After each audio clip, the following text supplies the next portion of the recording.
नमस्कार प्यारे साथियों।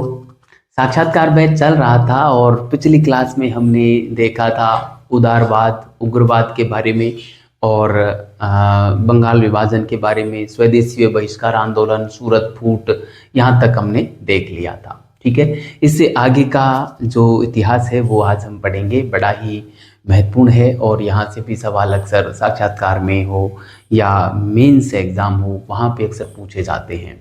आज जो हम करेंगे वो करेंगे होम रूल आंदोलन, लखनऊ समझौता और उससे आगे मोंटेग्यू घोषणा, और जो भी होगा मोंटेग्यू घोषणा के आगे, जैसे रॉलेट एक्ट का आना और जलियांवाला बाग हत्याकांड का होना, ये हम करेंगे। ठीक है, तो चलिए हम शुरुआत करते हैं।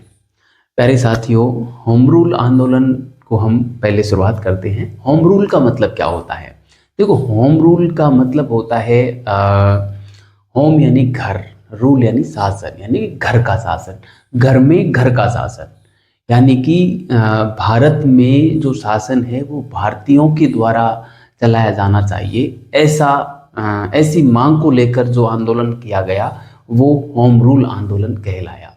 दरअसल यह जो अवधारणा है वो आयरलैंड में पनपी थी सबसे पहले, और आयरलैंड से भारत में यह अवधारणा एनी बेसेंट लेकर आई थी, जो कि थियोसॉफिकल सोसाइटी के मेंबर के रूप में ये भारत आई 1907 में।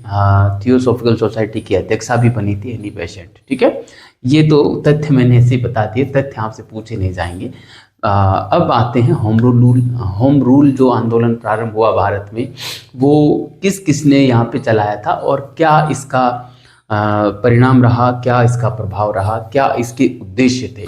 ठीक है, तो देखो सॉरी, भारत में जो होम रूल चलाया वो तिलक ने चलाया था और एनी बेसेंट ने चलाया था। एनी बेसेंट से पहले तिलक ने चला दिया था। ठीक है, और उसके बाद एनी बेसेंट ने चलाया। तिलक की होम रूल जो थी वो सीमित क्षेत्र में थी, लेकिन मेंबर तिलक के में ज़्यादा थे, और एनी बेसेंट की होम रूल जो थी वो लगभग पूरे भारत में थी, तिलक वाले क्षेत्र को छोड़कर। लेकिन जो एनी बेसेंट की जो होम रूल लीग थी उसमें मेंबर की संख्या थोड़ी थोड़ी कम थी, लेकिन जैसे थोड़ा बहुत ही अंतर था। ऐसे संख्या आंकड़ा आपसे पूछेंगे नहीं, मैं बताऊं आंकड़ा तो भी, दिसंबर 1917 तक है जो तिलक की लीग थी उसमें करीब 32,000 तक सदस्य हो गए थे, और एनी बेसेंट की में दिसंबर 17 तक करीब 27,000 हो गए थे। ये आंकड़ा था, इतना ही अंतर था।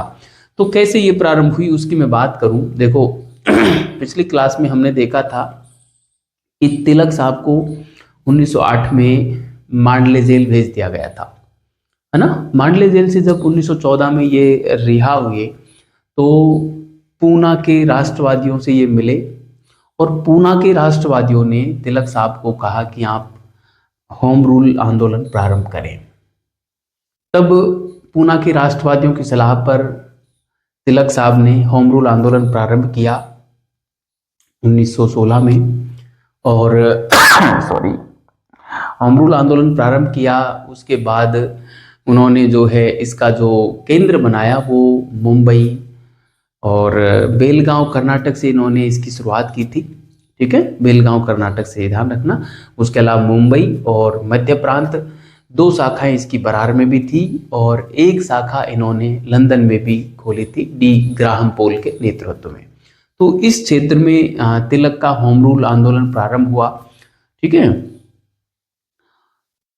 इसके बाद जो होम रूल आंदोलन था वो इस प्रकार से बढ़ा कि जैसा कि मैंने अभी आंकड़ा आपको बताया, दिसंबर 1917 तक इसके सदस्यों की संख्या 32,000 हो गई थी।